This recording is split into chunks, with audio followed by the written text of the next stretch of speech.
अंतरिक्ष में क्या हुआ था लाइका के साथ और आखिर क्यों रूस के वैज्ञानिकों ने ढकेला था इस मासूम कुतिया को मौत के मुंह में। मनुष्य ने जैसे जैसे तरक्की की है वैसे वैसे किसी भी कठिन कार्य में एक्सपेरिमेंट करने से पहले उन्होंने बेजुबान जानवरों को आगे किया है। दोस्तों, आज अंतरिक्ष खोज स्वयं इतनी ज्यादा आगे बढ़ चुकी है कि हमने कई बड़े बड़े स्पेस मिशन में इंसानों को अंतरिक्ष में भेजा है और अब तो हम चांद और मंगल पर मानव बस्ती बसाने की दिशा में आगे बढ़ रहे हैं। लेकिन क्या आप जानते हैं कि लाइका नाम की फीमेल डॉग ना होती तो शायद हम में से किसी का भी अंतरिक्ष में पहुंच पाना मुश्किल था। जहां लाइका आज दुनिया की पहली ऐसी जीवित प्राणी थी जिसने एक लंबी अंतरिक्ष यात्रा की थी। लेकिन क्या लाइका खुशकिस्मत डॉग थी? और कैसे थे लाइका के जीवन के आखिरी पल जिसमें वह चाहकर भी अपने दर्दनाक कहानी किसी को नहीं सुना सकती थी? और आखिर क्यों लॉन्च के एक दिन पहले इस मिशन के साइंटिस्ट वर्ल्डमीर लाइका को अपने घर ले गए थे? जानने के लिए बने रहिए वीडियो के अंत तक। दोस्तों, यह समय था 1950 के दशक का, जब कोई इंसान आकाश की ऊंचाइयों को देखता तो दिल में एक ही सवाल आता कि आखिर कब हम अंतरिक्ष की गहराइयों को नाप पाएंगे? आखिर कब टेलीस्कोप से देखे गए ग्रह और उपग्रह पर पहली बार हम कदम रखेंगे? स्पेस के बारे में जानने के इसी ओढ़ में दुनिया भर के कई देश इंसानों को अंतरिक्ष में भेजने के रॉकेट बनाने में लग गए, जिसमें अमेरिका और सोवियत यूनियन रशिया के बीच तो मानो स्पेस में जाने की जंग ही शुरू हो चुकी थी,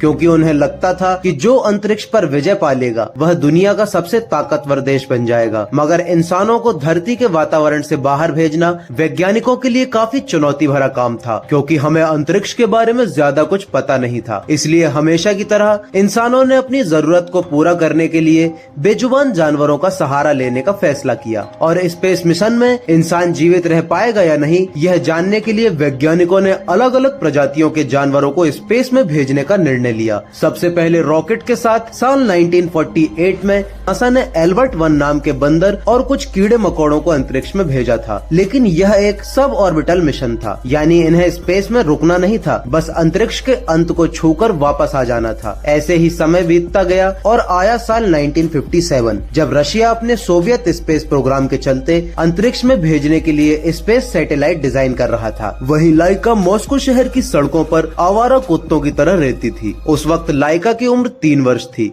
और उसे इस बात का बिल्कुल भी अंदाजा नहीं था कि जीवन का यह साल उसकी पूरी जिंदगी ही पलट कर रख देगा। इसी बीच 4 अक्टूबर 1957 के दिन रूस ने अपने पहले आर्टिफिशियल सैटेलाइट स्पुतनिक 1 को सफलतापूर्वक लॉन्च करके लूनर ऑर्बिट में भेज दिया था। मात्र 23 इंच डायमीटर वाले लोहे की वॉल पर चारों ओर वीडियो एंटीनास लगे हुए थे। हालांकि सैटेलाइट में ज्यादा उपकरण नहीं लगाए गए थे, लेकिन रशिया के लिए यह बड़ी जीत थी, क्योंकि इस मिशन से उन्होंने स्पेस रेस में पहली बाजी मार ली थी। जिसके बाद रशिया के वैज्ञानिकों में उत्सुकता जागने लगी और अमेरिकी स्पेस एजेंसी नासा ने सोचा कि क्या होगा अगर हम अपनी इसी सैटेलाइट में किसी जीवित प्राणी को बिठाकर अंतरिक्ष में भेजें। और काफी रिसर्च करने के बाद वह इस निर्णय पर पहुंचे कि कुत्ते को अंतरिक्ष में भेजेंगे, क्योंकि एक तो वह हर चीज काफी जल्दी सीख जाता है और दूसरा उन्हें बिठाने के लिए स्पेस क्राफ्ट में बहुत कम जगह लगनी थी। जब वैज्ञानिकों ने यह बात प्रशासन के सामने रखी तभी रूस के प्रशासन ने इसके लिए हामी भर दी, लेकिन उन्होंने वैज्ञानिकों को टारगेट दिया कि आप यह मिशन 1 महीने के अंदर पूरा करेंगे, क्योंकि उस समय अमेरिका और रूस के बीच कोल्ड वॉर चल रहा था, जिसके चलते दोनों देश जल्द से जल्द ही स्पेस मिशन करके एक दूसरे को नीचा दिखाना चाहते थे। अब सरकार की बात सुनकर रूस के वैज्ञानिकों ने हड़बड़ी में आकर सिर्फ 4 हफ्तों में ही स्पेस क्राफ्ट डिजाइन किया, जिसका जुर्माना आगे चलकर लाइका को भुगतना पड़ा। रूस ने अपने स्पेस क्राफ्ट का नाम स्पुतनिक 2 रखा, जिसे खास तौर पर एक कुत्ते के लिए डिजाइन किया गया था। अंतरिक्ष यान में एक लाइफ सपोर्ट सिस्टम लगा हुआ था, जिसमें कार्बन डाइऑक्साइड गैस और ऑक्सीजन जनरेट होती थी, और लाइका के शरीर को ठंडा रखने के लिए एक फैन लगा हुआ था। इसी के साथ इसमें 7 दिन तक जीवित रहने के लिए थोड़ा खाना और डॉगी के वेस्ट को कलेक्ट करने के लिए एक बैग रखा गया था। इस स्पेस क्राफ्ट के केबिन का स्पेस इतना कम था कि इसमें घूमने फिरना तो छोड़ो, बल्कि हिलने डुलने की भी जगह नहीं थी, यानी कि उसमें बैठने वाले डॉग को लंबे समय तक एक ही जगह पर स्पेस क्राफ्ट में बैठना था। और अपनी मौत का इंतजार करना था, क्योंकि उस वक्त सोवियत यूनियन के पास स्पेसक्राफ्ट को अंतरिक्ष तक भेजने की तकनीक तो थी, लेकिन वापस लाने की तकनीक खोजना अभी बाकी था। इसलिए हम इसे एक सुसाइड मिशन भी कह सकते हैं, जहां एक तरफ वैज्ञानिक स्पेसक्राफ्ट को रेडी कर रहे थे, वहीं दूसरी तरफ कुछ वैज्ञानिक इस मिशन के लिए सही डॉग चुन रहे थे। और इस मिशन के लिए उन्होंने एक फीमेल डॉग को चुनने का फैसला लिया, क्योंकि बचपन से ही उन्हें मुश्किल परिस्थितियों में रहने की आदत होती है। इसी खोज के दौरान वैज्ञानिकों को मॉस्को की सड़कों से 3 डॉग्स मिले, जिनका नाम उन्होंने अल्बीना, मुस्का और लाइका रखा। फिर इन तीनों को ट्रेनिंग के लिए ले जाया गया, और जैसा कि हमने आपको पहले बताया कि स्पुतनिक 2 का केबिन बहुत ही छोटा था, इसलिए वैज्ञानिकों ने इन तीनों को 20 दिन के लिए एक छोटे से केबिन में रखा, ताकि जब यह केबिन में बैठे तो घबराकर उछल कूद न करें। फिर उन्होंने इन तीनों डॉग्स को सेंट्रीफ्यूज डिवाइस में बिठाकर रॉकेट लॉन्च किया। मिशन के दौरान उनका क्या हाल होता है वह टेस्ट किया गया। उन्होंने एक ऐसी मशीन में बिठाया जो स्पेसक्राफ्ट जैसी आवाज करती थी। इस दौरान उनके ब्लड प्रेशर को भी मॉनिटर किया जाता था, और ट्रेनिंग के अंत में वैज्ञानिकों ने इन तीनों डॉग्स में से लाइका नाम की फीमेल डॉग को इस स्पुतनिक 2 में बिठाकर अंतरिक्ष में भेजने का निर्णय लिया।